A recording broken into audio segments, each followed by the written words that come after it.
Hello everyone, I'm Harry. And I'm Ethan. And welcome to another First Impressions. Today we're looking at the new Marvel TV show which is released exclusively for Netflix, Daredevil. This is, of course, based on the titular character, Daredevil.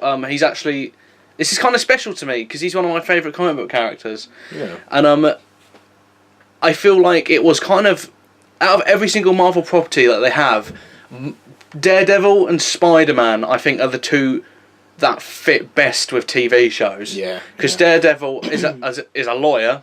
Matt Murdock, his alter ego, is a lawyer. And I just feel like it works best as a TV show. And Spider-Man as well, because they have alter egos. They have, like, that means, like, you can divide a story up, like, half and half. Yeah, yeah. It's like with this, I always really liked Daredevil. Like, I thought his kind of story was really cool. Like, the fact he's blind and he still kicks ass. Like, are there any other kind of, like, think of any other superheroes that, like, are, like, have got a really bad impairment, but they're still, like, amazingly strong? No, because he, like, you know, he takes on hundreds of people. Well, the thing about Daredevil's blindness is it's not really an impairment. In fact, it improves his... Yeah, I guess so. So, like, but off the top of my head, I can't really think of any. Like, if I was to really think about it, I probably could come up with a few, but I just can't at the minute. I don't really think. I only know Rick Grimes is really disabled. That's the only other character I know. Rick Grimes? Yeah, he's got a hand missing, isn't he? Oh, yeah, good point. Okay. So I was like, wait, hang on. Okay, so, like, Ethan, what I know you mentioned, like, a little bit Daredevil then, but what is it you know about the character? What is it, like, you like about the character?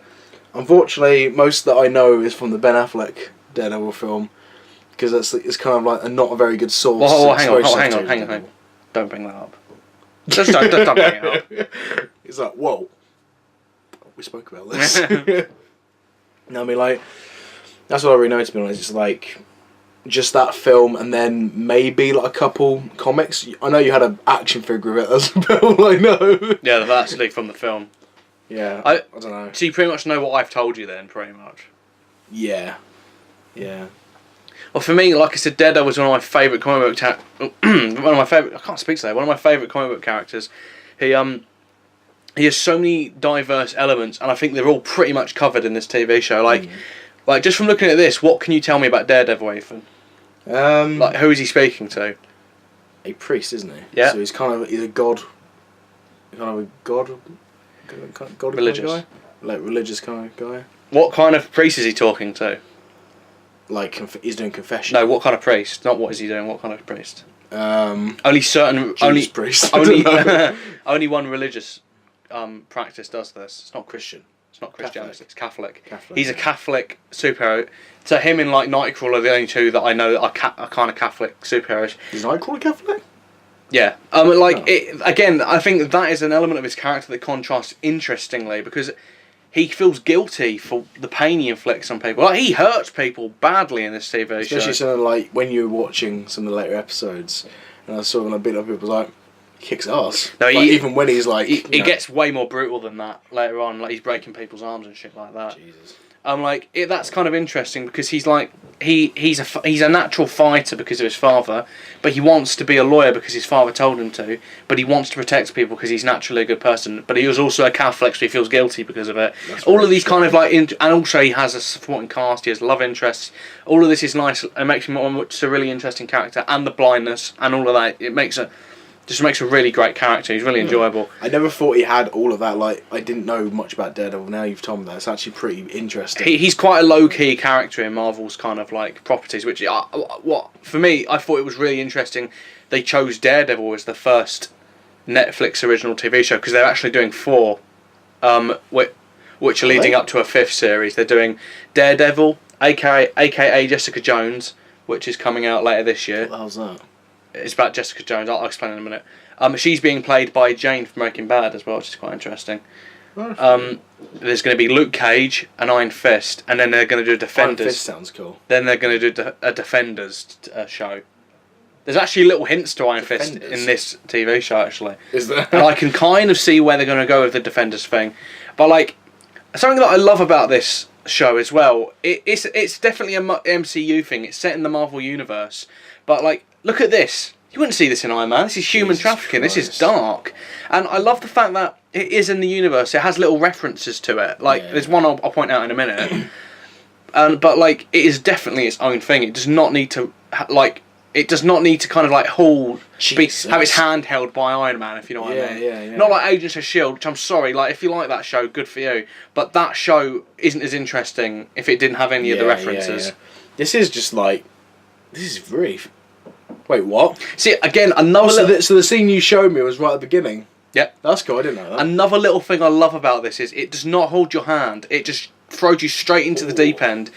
I think this is one of the first things we saw, actually, and everyone thought this was like one of the later episodes. No, this is the first action scene. This is awesome. This is all choreographed, by the way. No CG here, which I'm can I say, as a massive fan of like practical effects, it makes it so much more brutal and real. And it's not like he's invincible either. Like he gets hit. Exactly. Like, yeah. It's with Batman and stuff. You kind of get the impression he does get hit, but you always know that he's gonna like. You get up. He'd kick shit out of people. But with Daredevil, it's like, is he He's strong? getting hurt, like, yeah. Is it like an origin story, but he's going to show how he fucks up? It's like, no, he still kicks ass. There's a thing I love about this TV show. There's some things they can't do because they don't own certain characters, like Spider-Man, for example. Some things they can't do. So they kind of make do with the little they have for Daredevil that they can do. And it makes him more interesting in a way because he's not being have his hand held. For instance, his martial arts. He doesn't learn martial arts from the same person that he does. Well, kind of. Okay, in the comic books, he learns it from a guy named Stick, who was a character created by Frank Miller. And he's a blind old man who teaches Matt how to fight while being blind. And it's kind of implied in this TV show that he has kind of the same abilities as Matt. It's Mr. Miyagi of being blind. Pretty much. Oh! But in the comic book, Daredevil was taught by a load of different people, kind of like Batman a little bit. Yeah. But like, I love the fact they just chose the one guy in this. It kind of makes it their relationship a bit more interesting. Yeah. I don't understand, like, that guy didn't get up or if he just sat there. Like, yeah, that's another thing that... Way to be dedicated to your role. But we talked about this a couple of days ago. Like, as someone who likes guns a lot, would you say he could have dodged that at that kind of range at that speed? Like, would you say that's kind of following... I guess because, like, you know, like you heard the gun click earlier. Like, if he heard the hammer go back, maybe, like, it would have been quick enough. If he did the jump as soon as the hammer went, because he shot, just after he jumped. I'm pretty sure that's what he did. Yeah, that's possible. And because he's, like, he's a badass, I'm guessing it's possible for him. Because you said the other day that scene in Daredevil where you went, no fucking way you would have dodged that. Because in the film, I mean. Yeah. I was like, no. There's no fucking way would have dodged that. It doesn't matter if you backflip. It doesn't matter if you warp. Like, you weren't going to be able to dodge that. Don't get me wrong. Like Daredevil, when I say Daredevil can dodge bullets, he does dodge bullets, but he does get shot in this show. He gets shot a fucking lot. Jesus. He gets stabbed a lot as well. I love this title sequence. That's really cool. This title sequence took a little while for me to get into it. Oh, by the way, it says... I thought you were going to say a little while to make us like... I don't think it's a little while. You know what? It said Bill Everett there. Oh, yeah. And Stan Lee. Yeah. Bill Everett, that's the first time he has ever been credited for a comic book thing. And I'm fucking glad too, because Bill Everett is a huge part of Marvel history, and it is bullshit that he has never been mentioned. It's kind of never mentioned. I know it's going to sound naive. He's kind of like a behind-the-scenes guy who kind of created a lot of Daredevil's character. He created a lot of different characters and like kind of... like that thing... Okay, I'm going to get a bit controversial for a second and go a bit off topic. People say Stan Lee created Spider-Man. He did not create Spider-Man. I'm sorry. Steve Ditko created Spider-Man, the character that Spider-Man is. He did not create Captain America. Joe Simon and Jack Kirby created Captain America. It's bullshit that he gets credit for stuff like that. It is. And I respect Stan Lee, but that's bullshit. He didn't have anything... Yeah. You know how old Stan Lee was when Captain America was created? Oh. About 11. Really? Captain America was created in the 40s. Jesus Christ. Because he was a propaganda thing. It's bullshit that Stan Lee gets credit for that. It really is. Okay. It's insane to think. How old is Stan Lee now then? He's in like late 80s, I think. Right. Okay. I just want to point out something about Charlie Cox, who gives a great performance here. Watch his face when he talks to people.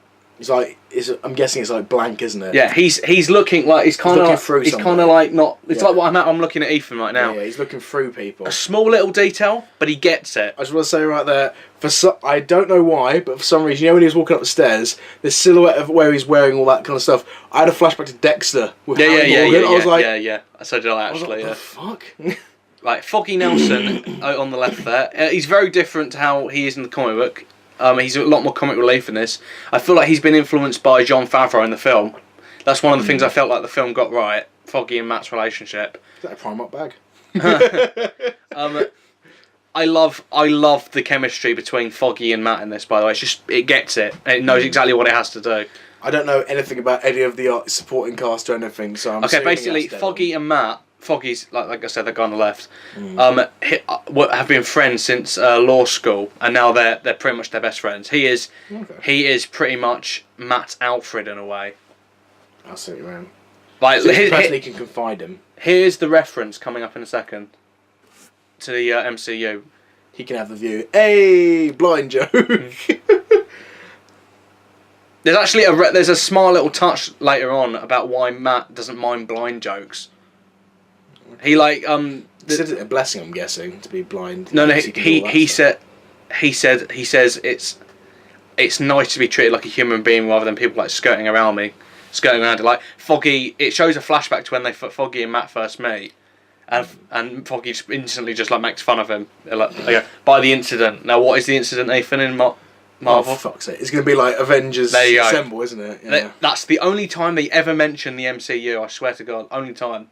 But they do it, and I've got a lot to say here. They make it an intelligent way. They show the effects of that without overblowing it. They show that it affects everyone. Because I'm sorry, in the other Marvel films that came out after that, no, it didn't show any consequence for it whatsoever. So hang on. Well, let me finish my point. It showed that people have run away from New York because they want to get away from all the craziness.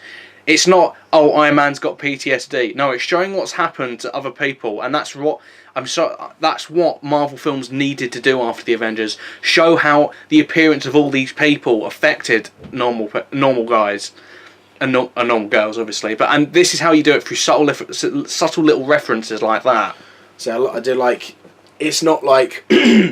It's also subtle because it's not showing like a scene of the city destroyed. Yeah, exactly. It's showing an empty office and then explaining why it's empty, and that's it. Yeah, it doesn't go like, good point. It's empty because this. It's not empty because of that. Oh, what the fuck? This. Right, remember this is in the same universe as Guardians of the Galaxy. What the fuck just happened? That was a bit of a amazingly quick transition there. Yep. Well, again, it's trying to establish itself as a gritty crime genre, and I think it does it in a really nice way. Oh shit. So did she do it? I'm not telling you that. I'm guessing she didn't. Oh, what the fuck? That is... Oh, Jesus. This is Karen Page, and she's fine. That's all I'm going to say. Which is covered in blood. Okay, I'm going to explain how... This is a lovely shot here. Oh, you see the reflection, you mean? Oh, what you see Matt and Foggy looking at each other through different windows. That's both a reference to the fact that they're both within each other's lives as lawyers, but they're both totally different. Because he's a vigilante who's breaking the law. Mm. Who, him? No, like that. See that shot there, exactly.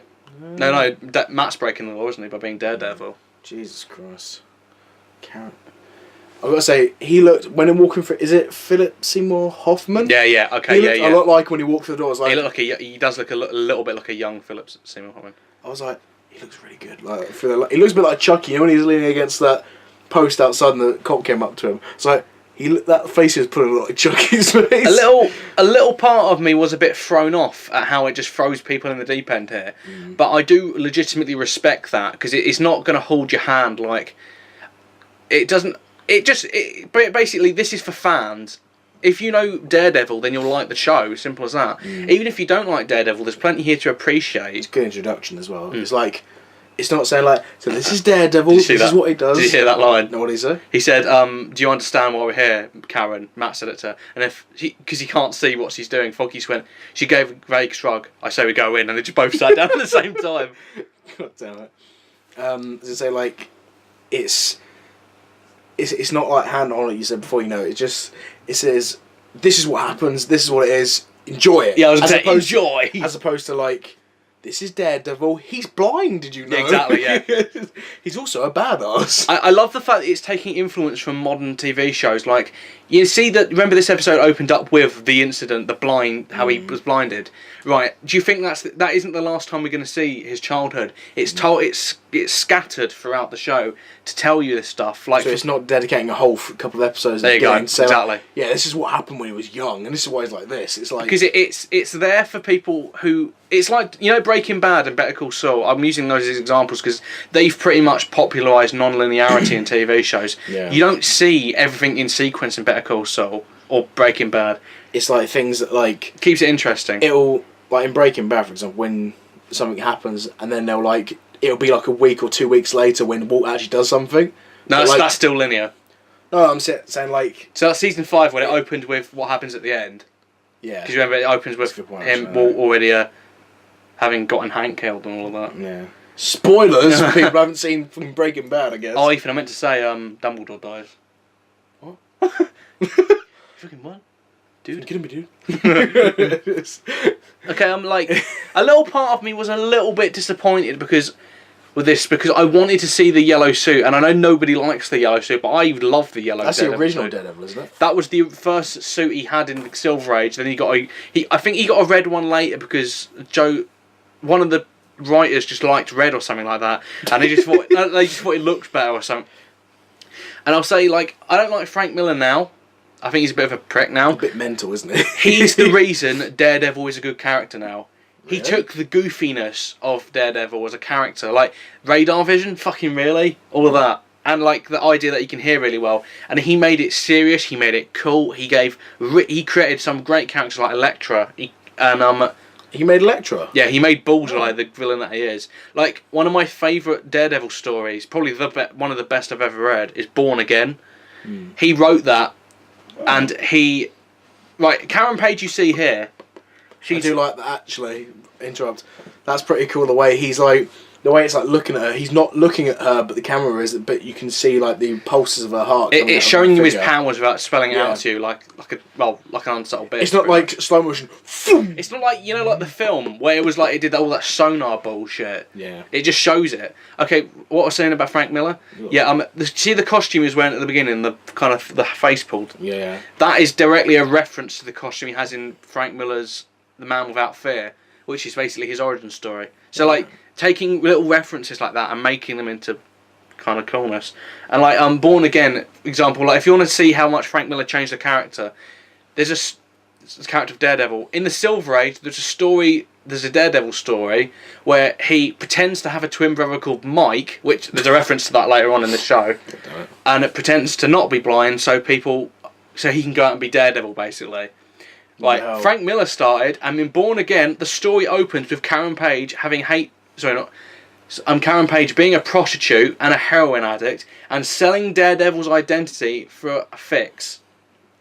That is how you change a character. And he did it intelligently and he did it well, and it was such a great story. That sounds cool. It's very painful as well because a lot of bad stuff happens in it. I mean, like, I just want to say Wesley is an original character for this, and he's one of the best. He is one of the best things about the show. He's creepy. He's really creepy looking. G-man. Yeah. But like, I said this to you when you showed me the scene with it and when he's fighting all the thugs and stuff. I want a Daredevil game. Yeah. That would be really cool. Like in the style of the Arkham games. Sort of, but I'm saying like his blind vision, if you want to call it that. A bit hyperbole, isn't it? Yeah. his blind side. Just say his powers. His powers, like the sonar vision. Like I think it's gonna be a really kind of loose connection. Assassin's Creed 2, the Eagle vision. Yeah. If it was like that. Yeah. Oh yeah. Okay. Like that would be a pretty cool way to do it, I think. I agree, but the only problem is how would you do vision normally? Because remember he's blind. Yeah. Would you just? I don't know. That would be quite hard to get around. Maybe you could just do it as in like a third person thing. That's what I was thinking. I wasn't thinking like first person, obviously. A first person melee. No. Hang on. What I mean is like a third person like Arkham, where that and then like just use the blind kind of powers as like detective vision in a way. And I would like it not to be a shit game, Mm-hmm. like Iron Man 3 for Xbox 360, for example. That game is terrible. Like, and not like Amazing Spider-Man 2 game terrible, and not Amazing Spider-Man 1 game terrible. I like the first game. It's meh. I like, ironically, because it is pretty bad. But like Edge of Time, not Edge of Time, maybe Shattered Dimensions or I like Arkham City. I do love Shattered Dimensions. That's what I'm saying. Arkham City or Shattered Dimensions style would be dead on. Or Spider-Man 2 for GameCube. We were talking to Neil Patrick Harris earlier. Do you know he voices the mainstream Spider-Man in that game? What? Yeah, do you want to know some really cool references? The noir Spider-Man is voiced by the guy who did it in the 90s animated series. So what, Spider-Man? You know the it's him. Is it actually? Because his voice is a lot deeper now. They thought it would sound really good for noir. That's really It's cool. a nice That's reference. really cool. Okay, going back to Daredevil. Another story that I love about Daredevil is called Daredevil Yellow. That's pretty much a love story between him and Karen Page, and that gets into some painful shit. There's basically, it opens with her already dead and him in the red suit. Jesus. It's called Yellow because of the yellow suit, and it's kind of like he says why he's right. He basically is writing a letter to Karen, and he says, "I'm doing it because Foggy said it'll help me get over your death because I'm still hurting from it." I see. And it's like, it's kind of painful, and he goes through all of the thing, and it ends when they kiss when he's Daredevil because she doesn't know he's Matt, and it just ends, and he goes, and it just, you know the story from there. You're dead now, and I still don't feel any better. It's like, what? Oh, it's like Fuck. The story hasn't changed. He still feel hurt. That's why I love that comic, because it tells you the story without being patronising, because it tells you the best moments of their life, but then also tells you, you know, like he still can't get over it. Yeah, that made me jump as well. What the fuck? Right, basically they're trying to discredit Karen because she's a witness to a crime. So they're trying to discredit her though, like they're fucking choking her. Yep, trying to kill her in prison and hang her.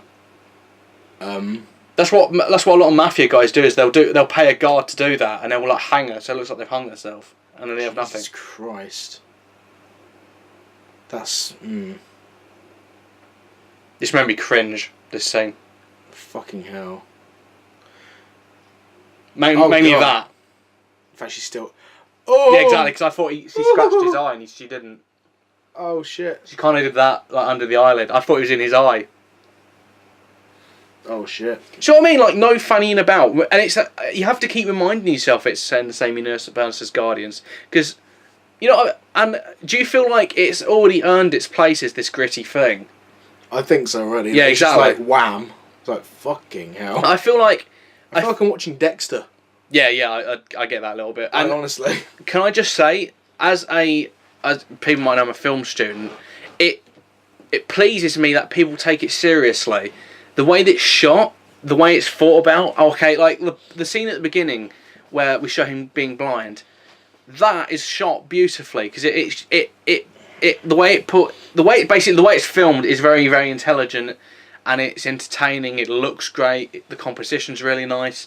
It's thought of as a TV show. They want to make an entertaining product. It doesn't matter that it was released for free. It doesn't matter that it is basically there just to fill up time into Avengers 2. They thought of it as they wanted to make a great TV show. That is all that matters to Marvel, and that is why I legitimately respect it. I really like this already. Like, it doesn't feel like it's just to fill up Exactly. time. Like, let's be honest. Effort. I'll be honest. It is there to fill up time until the films come out, but.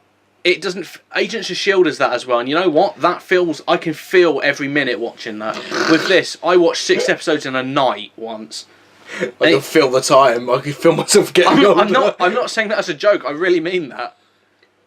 I'm looking forward to again. I already loved Daredevil as a character, which is why I was really looking forward to this. But I want to watch Luke Cage and that because I'm not familiar with those characters. I know a little bit about Iron Fist, but I want to watch those because I want to watch more Marvel TV shows and I want to learn about these characters. Can I just say as well, it's really cool that in the Jessica Jones TV show, Luke Cage is a main character in that anyway. Oh. Because he's probably the least well known out of all those characters. So they're putting him in the Jessica Jones one so people know who he is when his own series comes out. God, hard long down. Sorry for yawning. I'm going to edit that out for people because nobody yawns at Daredevil. It's not the series' fault. It's me. Oh god, like So like I do like some the small details in that. You know, the offices. You see, there's a massive fucking hole in the roof, like a massive dent in the roof. And you know when he's like walking around, you know how he moved the book. He was looking straight ahead. I was like, that's. It's great acting. I've worked with blind people when I used to go to Blind Veterans UK, and see like that is so accurate. Like when they're blind, they don't go. But you know, they don't pretend to like feel around and crap like that. They actually just like go slow and stuff. You know what's really sad? Do you know what Charlie Cox did to prepare for this? What? He spent a day blindfolded, just doing that. He cared. He wanted to do it justice. He didn't know anything about comic books from what he said, and he just approached it as a role. He worked hard to be Matt Murdock. All the fight scenes are him. It's all him. That's so cool. I'll point out. I don't know if there's any more. Like there's one. See, that's the world watched New York get destroyed. Yeah. That's another that reference as well. Okay. That was less subtle. I'll admit that. There's a nice reference. I don't know if it's in this episode or a later one to Roxxon Industries, which is kind of like another. It's kind of like Oscorp. Oh. It's like another Oscorp in the Marvel universe. Maybe that's too subtle a reference because I only really know that from the Ultimate Comics. The Roxxon Industry doesn't really, from what I know of, it doesn't really have that much of a stake in the mainstream one. Yeah, because I don't even get any of these like little references. I'm just watching it as just the first episode of a TV something show I've heard of. They're not. That's what some of the references. Even I will admit, I went over my head.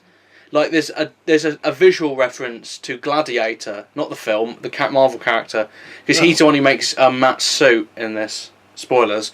Really?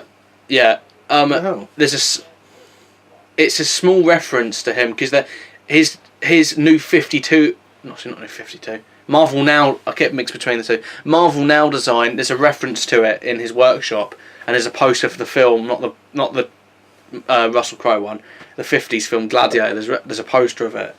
I see. That's quite subtle. That to me, that completely went over my head because I totally forgot what the character was. You know the Just League Ultimate, Unlimited. Sorry. Yeah. Just League Unlimited. All those small little characters like who's Question, or one with the hammer who like goes with Supergirl into the Brainiac. Steel. Is it Steel? Those guys are really cool. I want to know about like their stories and stuff. Like the cowboy and the knight and stuff. Vigilante and Shining Knight. Is it Shining Knight? Yeah, I think that's what his name is. Blackest. that episode with them in it is one of the best episodes of that entire season. It was so awesome, and that was Question's awesome as well. That whole episode is a reference to one issue from the 50s, of just has those characters in it. Really? We're getting really off topic, but yeah, we can do that TV show one day maybe. I do like that. Just because we like the theme as well. Oh, the theme for Just League. So cool. So awesome. It's like when it opens, it's like, oh shit.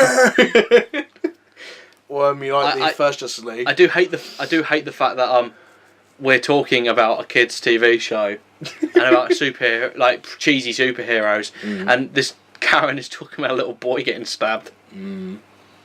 I've got to admit, when we keep talking, I'm like completely glazing over. Hang on, what's happened? To be fair, you do have to rewatch it. Yeah, I would rewatch it because you have to kind of be paying attention to what's going on.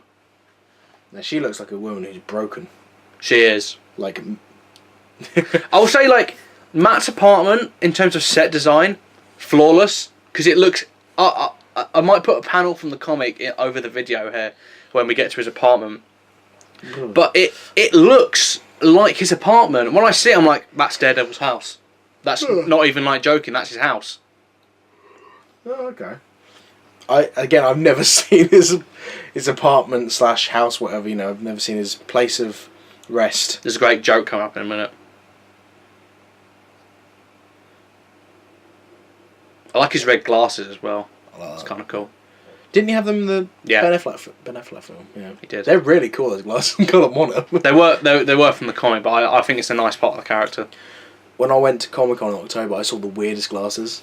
We see those weird holographic type goth glasses. There you go, that shot there.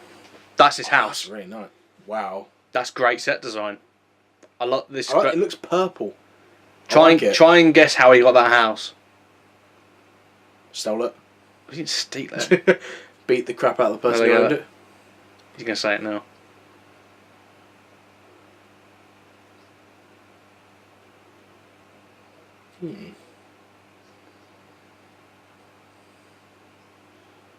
Basically, Yeah, hell. basically, Devil. nobody wanted the house for the apartment because that massive sign was outside. But because he can't see it, it doesn't bother him. And he's basically said to her, "Take my bedroom," and she said no. And he said, "You really want to because like I can't see it, and it's going to keep you up." Aww. You've had sex. Ooh, gross. It's been blind. It's kind of interesting that these characters swear in this.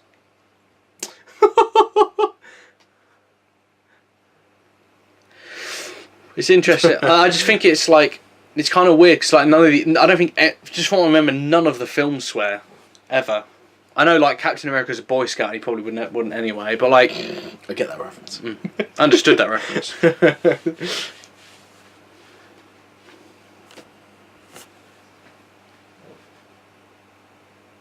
I just like everything's got a red tint to it. Is that intentional? So, yeah. Yeah, everything's It's got more a purple than red, but No, yeah, like it's his hair. intentional. Oh yeah, that's intentional. Yeah, like, That's just because of that No. shot. That's just because of that shot, though. The That's lighting really cool. outside. it's got like a touching moment. It's like kind of like getting to know him more. So I guess it's like showing the red. One of my favourite things about the Daredevil series was that but I saw an advert for this on the TV. I watch his eyes here, just like the way he acts is really cool. That's really cool. I saw an advert for this on TV, and I was surprised by that because I thought it was just going to be some obscure like Marvel thing, but like. There's a great motion poster. They started making loads of motion posters now, which is like pretty much 10-second videos where they morph into the posters. And his one is just him kind of doing his tie up, but like you see his knuckles are all bruised and bloody. I see. Like it shows the grit off really well. Rabbit go jumps over the log. Goes through the log twice.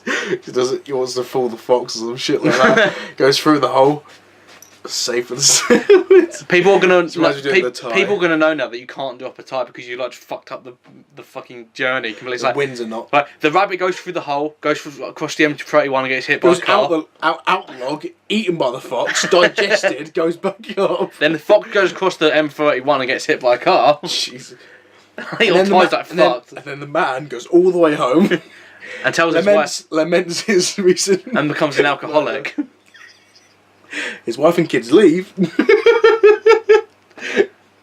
Oh god. He becomes a vigilante through the night to make up for what he's done. And that's Daredevil, everybody. And he purposely made himself blind. He stabbed himself in the eye with a spork. It's kind of something like. It's kind of like. In the comic, he just kind of becomes Daredevil just because, really, just because he feels like he needs to, he's got the training and that. Like I know, pretty much in Daredevil Yellow, his explanation for being a superhero is I was born a fighter and now it's my time to step into the ring. Which is there's also a nice reference because this episode is called Into the Ring. But like in this show, I'll just explain to you now. It kind of gets explained a bit later. Every time he went to bed, he heard an 8-year-old girl getting molested by her father across the street. You could hear it every single night, and he got sick of hearing it. So he got up and vetted the father. He followed him to see where he worked and what hours he worked, and then beat him to a bloody pulp by the tracks. And there's a fucking brilliant shot. He's beating him he's like 21, something like he's just beating this guy up. And he stands up and he's got like tape around his hand. It's all like his knuckles are like streaming blood because like he hadn't got any protection. And he says like. If you touch your daughter again, I'll kill you, and just boots the guy in the face. It's like, oh my god! Jesus. I do like that where it kind of fades out his face, but you can see his glasses more blurring his face. But his eyes are like his glasses are more concentrated. She's like listening really intently. What he's doing is checking her heartbeat to see if she's lying. Oh, okay. That's something that I found interesting about this show is that it decided to let you naturally figure out what his powers were with him. It wasn't like, and if you don't now, there's like 8 episodes, and then he tells Foggy how he has powers anyway. Not really like. He doesn't reveal his identity. Just to clarify, he just tells Foggy that he can hear better or something like that. I knew somebody when I was working for St Dunstan's. Well, blowing. So if you recognise that guy with the grey hair. Hang on. I bet you have seen him. He's in a fantastic film. And in a really shit one. I don't know. He's the warden from Shawshank Redemption. Oh. And he's the fucking head of the school in Patch Adams. I told you, one good film, one shit film. Oh, did you see the thing I shared? Yeah. Sorry. That was really good. It was like mental. Yeah. What? Not when we're watching this. Don't bring that up. I was like, that's really like going. It's really reaching for something. I'm gonna edit this out. I'm just saying, don't make references like that. I probably should have said beforehand, but whatever. Now we don't actually see the main antagonist of the show, Wilson Fisk, for a couple of episodes because they kind of want to build his appearance up. But I'll just say, the episode that focuses on Wilson Fisk, one of the greatest hours of television I've ever seen. Not even, no exaggeration, shot brilliantly. It's brutal as fuck at points. Like, more brutal than Dexter at some point. I'm not even joking. Isn't me? Like, those guys are Russian, aren't they? Yeah, sorry, one more thing. The acting by, I'm sorry, I can't pronounce his name, it's Vincent something. One of the, probably the best performance of the entire MCU. No, not even a joke. The best antagonist... Kingpin. The Kingpin. Okay. The best performance there has been in the MCU, apart from maybe Robert Downey Jr., just gets Robert it. Downey Jr. is like dead on. Yeah, but he's pretty... I love the fact that he's pretty much just playing that character, but the guy playing the Kingpin plays it as something new, but something familiar. Mm. So like, what are you going to say? All you guys are Russian, but no matter how many like Russian no, kind of like... That's just those two. I said like, no, I'm saying that those, you know, a couple of guys are Russian, but no matter how many Russian like enemies or films or whatever I've seen, there's always one with really spiky hair. Like there's one guy who's got like hair like up. Like, I'm out free. What? The guy in that is bald. No, but like Prove a group of people. There's always one with like spiky hair or some. Well, maybe it's just a character choice. I don't fucking know. Yes, you're going to be the Russian guy with spiky hair. I'm convinced I've seen him on the right. I'm convinced I've seen him before. Yeah, I think he was in Lost or something. And he looks a lot like the guy who played Merry in Lord of the Rings, but it isn't him. Merry. He does. To me, he looks a little bit like him. Bare hands. Who might the guy on the left, the other Russian guy? He reminds me a bit of that guy. It looks a bit like Robert Carlyle to me. You know who that is? No. There's a comedian that he looks like. I can't remember what his name is. He sponsors Royal Enfield motorcycles. Oh. But he looks like him. And I'm like, I think that's him. I want to say Rich Hall, but it's not him. Is it? No, it's not Rich Hall. No, it's not Rich Hall. No.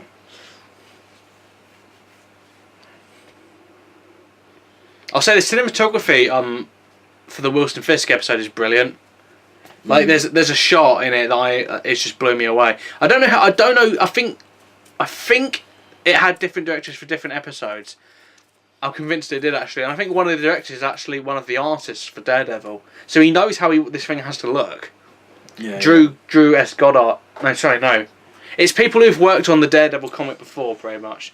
Like Joe Quesada is a producer. He wrote a load of Daredevil. He's also responsible for One More Day, so thank him for that. One More Day. Spider-Man story, that awful one. He's produced a lot of Marvel stuff, the films. Yeah, I don't know. I mean, like, it looks pretty good so far. Like, I'm very much enjoying it. Actually, I will rewatch it though because I want to know actually watch it. Watch every juicy little detail. I think I don't know if it's just me, but like the David Tennant is playing a character in Jessica Jones called the Purple Man, who's a Daredevil villain. I'll explain in a minute. The Purple Man. And the Purple Windows, I think, might be a tiny little reference to that. Maybe. But like David Tennant is basically the Purple Man is. Okay, it's goofy as fuck his powers, but I hope they are going to change them. Hopefully, what basically, if you look at him, he can control you.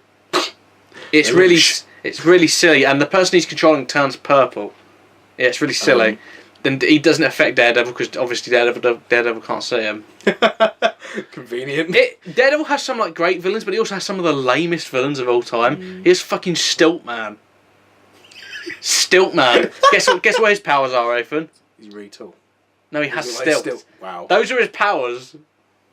They're not even powers. So what's got I've got a friend who said to me the other day that he said one of his favourite. I'm not sure if he really is a Batman villain or not, is Don't say- Calendar Man. Yeah, don't say Crazy Quilt. No, Crazy Quilt.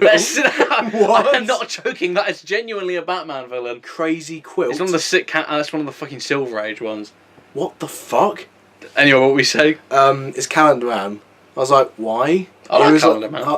No, like such a random. Like he never talks about that kind not of the shit. Silver Age one. The actual dangerous one. But it just baffles me. It was like, there's such a random Yeah. enemy, and I was like, it's because you play Arkham City and the bios there and everything. It was like, no, I knew him before that. I was like, you're lying. Yeah, mate. bullshit, Like, mate. you're lying, mate. Bullshit. The only comic he was really in before that is Long Halloween, and like I think I'm the only person on the planet who actually likes Long Halloween. Knock, knock, motherfucker. Watch this fucking fight scene; it's brilliant. I was gonna say, Jimbo, you talked about Hagrid earlier. It's like, morning. Oh, don't spoil that joke for the eventual Harry Potter commentary. Okay. It's alright. Evening. I'm blind. I'm blind. Nice to see you. Oh wait, I can't. I thought we can do like the Bruce Force stuff, like nice to see you, See you. nice. No, it's nice. Oh, come on, man. It's nice to see you, to see you, nice. No, but like to see you. Damn it! We'll put subtitles. Hand gesture. But remember, this is still Charlie Cox as well. Oh, bitch! I'm already really liking Daredevil. The thing is, he doesn't get spoilers. Oh! He doesn't get his costume. Oh fuck! Fucking He doesn't get his hell. costume until later on. But like, I like the vigilante thing, and his costume design is awesome. I do like that. It's really simple. It's just like, I'm gonna go back to Dexter again. Like, you know, the top that he's wearing is very similar to what Dexter wears. You know, the olive green top Little that he bit. wears when he's murdering people. It looks like that. I'm like, he looks. That's bitchy become like that. a pop culture thing now. What? That is olive green top. So when you wear it, it's like, don't you dare! Don't go there. It's nice tonight. I love the thing that the needles. I showed you that picture. She rolled it out. Yeah. It's nice tonight. So here, actually, do you know I was talking about flashbacks? Here's one of them now. This is Oh, it's a flashback. this is Oh, yeah, already yeah. after the accident.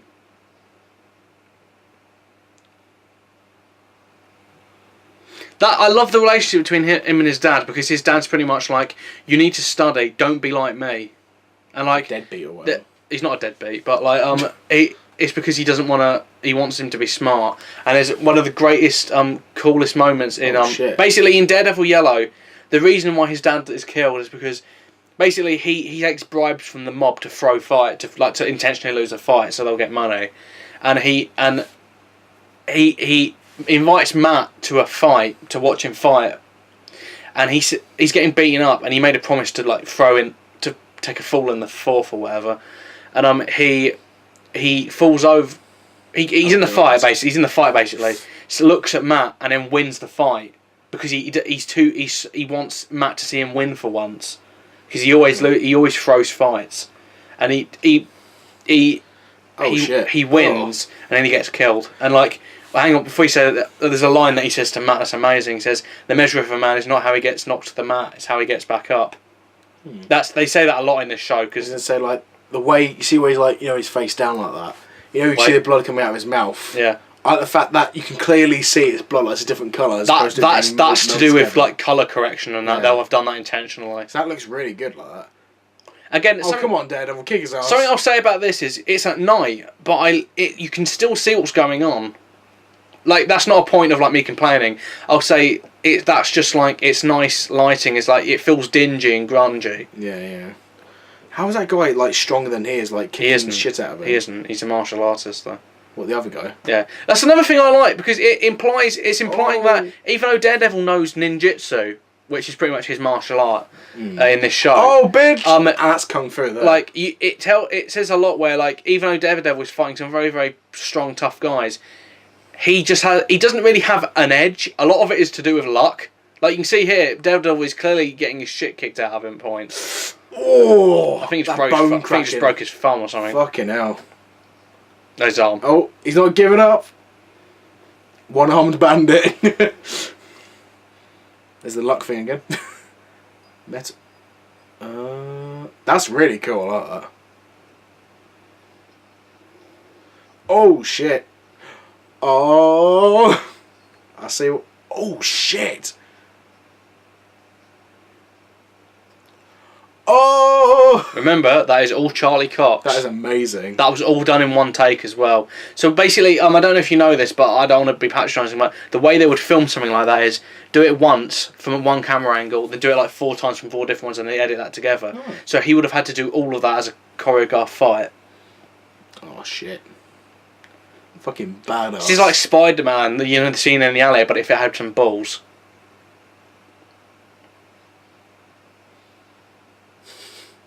You see his muscles in that as well. He's fucking ripped. Well, he's not ripped. He's lean. He's really lean. Like he's just like casually takes it. It's like, I'm taking this now. We'll see in a minute.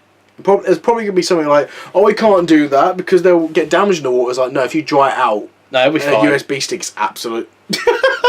Right, something that does suck about this show, I will admit, and this is not Marvel's fault. This is totally Sony's fault.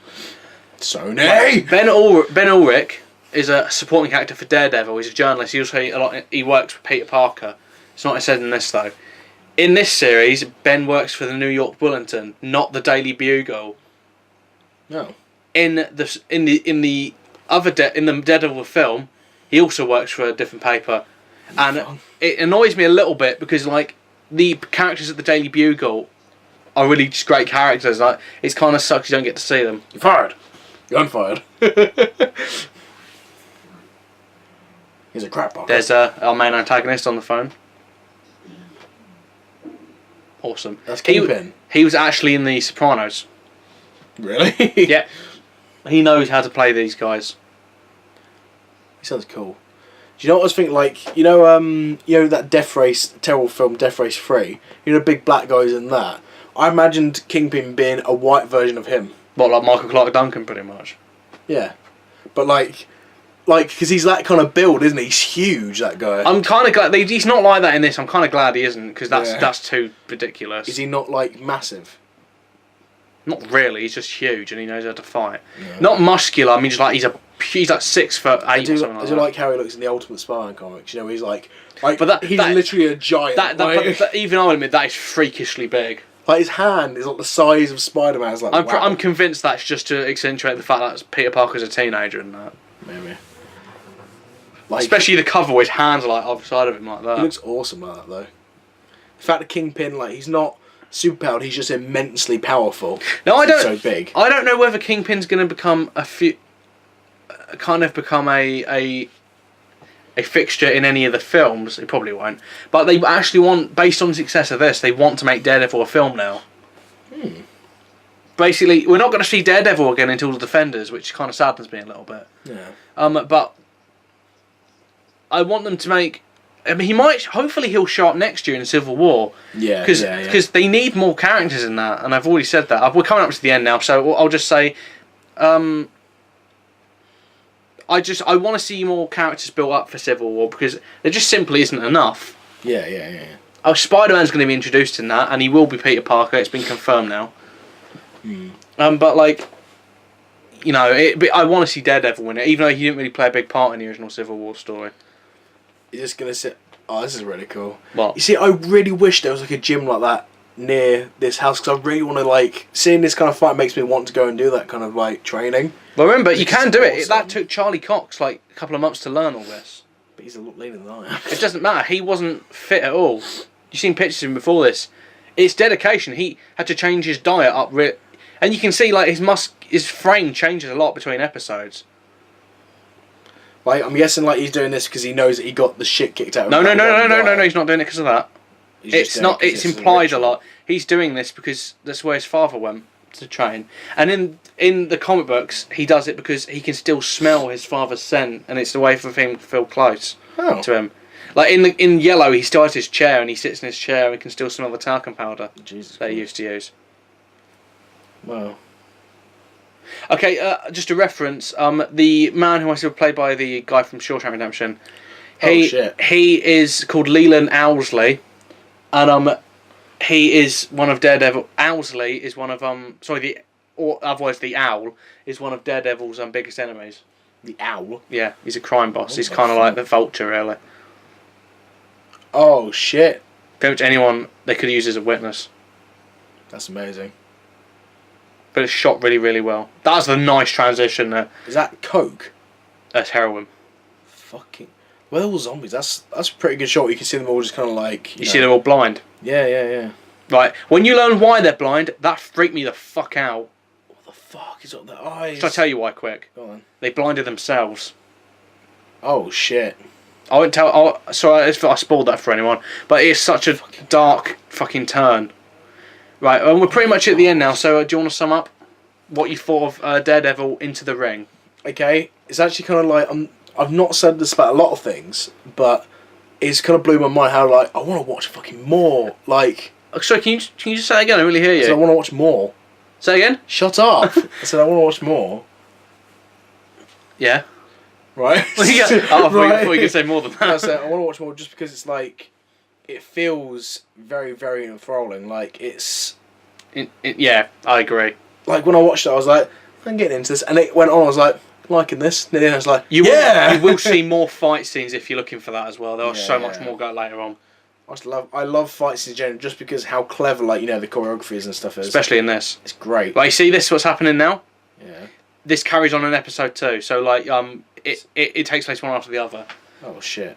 So I love this episode. I love this series. It's really, really, really clever. It looks nice. It's brutal as fuck at points. Episode 4, probably the most brutal hour of TV you will ever see. Fuck, they kicked the shit out of that guy. Yeah, stole his child. Why? Oh no, you'll see next time. Jesus Christ. It's great. I like the accents on his shirt there. All the performances are brilliant. There's no weak link in the entire thing. They pay homage to the character while being intelligent and doing its own thing. It respects the character. It knows what the character needs. It has some of the campy stuff, but it's references more than anything. Mm-hmm. Yeah. So, are you going to be carrying on with this? Yeah. Okay. So that was episode. When Netflix decides to be cooperative with me and actually work, so. Well, you can't. Sorry, I'm glad I skipped that then because that was a massive spoiler for the last episode. I saw it. You can't hide it now. Thank you. Okay, so I've been Harry. And I've been Ethan. I don't know why I've always said I've been. I still am. I haven't changed. And the man formerly known as Eric. I've been the man without fear. I've been the blind one. Well, you have for this because you haven't seen it. There you go. Okay. I might call it blind impressions. That's a bit insensitive. We'll see you next time with another first impressions. Maybe we could do another Marvel thing. Probably not. Maybe not. I don't really want to watch Agents of S.H.I.E.L.D. I'd rather slip my wrists. Bye. See you then. Oh, sorry, I didn't speak over you then. Bye. See you then.